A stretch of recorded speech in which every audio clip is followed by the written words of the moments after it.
वो कहते हैं कि अगर आपने कोई प्रयास नहीं किया तो आप कैसे जान सकते हैं कि आपके पास कोई मौका है।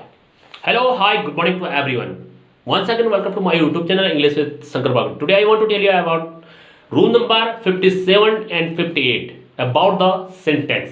So without delay let's begin. 57 rule में बताया गया है कि यदि हमारे पास एक नाउन इन अ पोजीशन के रूप में प्रयोग किया जाता है, फर्स्ट में नाउन और प्रोनाउन में से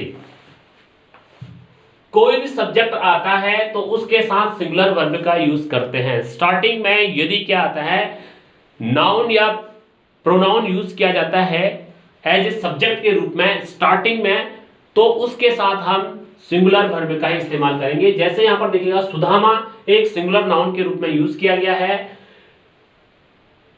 Sudama the friend of Krishna, जो कि कृष्ण का दोस्त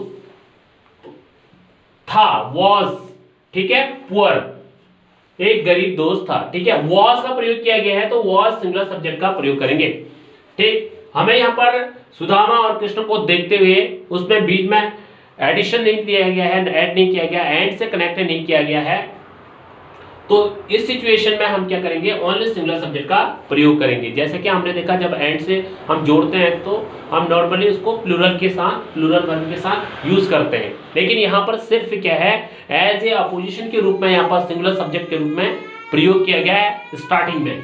दूसरा देखेंगे यू, यू हमारे पास प्रोनाउन है, ठीक है। प्रोनाउन के साथ हमने क्या देखा, my pronoun you my student are intelligent, तो you my student and are, यहां पर प्लूरल का प्रयोग किया गया है, प्लूरल वर्ब का प्रयोग किया गया है। यहां पर my student you as a किस रूप में आए हैं, एपोजिशन के रूप में प्रयोग किया गया है, तो इसके यू के साथ हमने यहां पर प्लूरल के साथ प्लूरल वर्ब का इस्तेमाल किया गया है, ठीक है। दूसरा देखते हैं, एक और देखते हैं, यू माय स्टूडेंट इज, यहां पर इज रॉन्ग हो जाएगा क्योंकि यहां पर सिर्फ सिंगुलर सब्जेक्ट का इस्तेमाल किसके साथ किया जाता है, जब सिंगुलर सब्जेक्ट आ रहा हो तो सिंगुलर वर्ब का इस्तेमाल करता है, ठीक है। तो ये यहां पर प्रोनाउन यूज किया गया है और इसके साथ प्लूरल वर्ब यूज करेंगे, और यहां पर यू प्लूरल प्रोनाउन है जो कि, और इसके साथ हम क्या प्रयोग नहीं करेंगे, सिंगुलर वर्ब इस्तेमाल नहीं करेंगे। यहां देखिएगा उषा जो कि एक नाउन है, और माय यंगर सिस्टर, ठीक, और इसके साथ हमने उषा के साथ क्या यूज किया है, सिंगुलर वर्ब का इस्तेमाल किया है, एज ए अपोजिशन के रूप में यहाँ पर प्रयोग किया गया है, और प्लूरल वाले सिचुएशन में हमने प्लूरल का प्रयोग करेंगे, उसके साथ सिंगुलर वर्ब का प्रयोग नहीं करेंगे, ठीक। रूल नंबर 58 में देखते हैं, यदि हमारे पास कोई सिंगुलर क्या आता है, इन्फिनेटिव आता है, या फिर क्या आता है, सिंगुलर जीरेंड आता है, या फिर हमारे पास सिंगुलर क्लॉज आता है, सिंगुलर इन्फिनेटिव, सिंगुलर जीरेंड और या सिंगुलर क्लॉज प्रयोग किया जाता है एज ए सब्जेक्ट के रूप में, तो हम उसके साथ क्या करते हैं, हमेशा सिंगुलर सब्जेक्ट का प्रयोग करते हैं। इट मीन्स वो सिंगल का बोध कराता है, ठीक है। जब भी हमारे पास जीरेंड आता है, इन्फिनेटिव आता है, क्लॉज आते हैं एज ए सब्जेक्ट के रूप में, तो वो सिंगल का बोध कराता है, और सिंगल का बोध कराने के बाद हमेशा हम उसके साथ सिंगुलर वर्ब का ही इस्तेमाल करेंगे।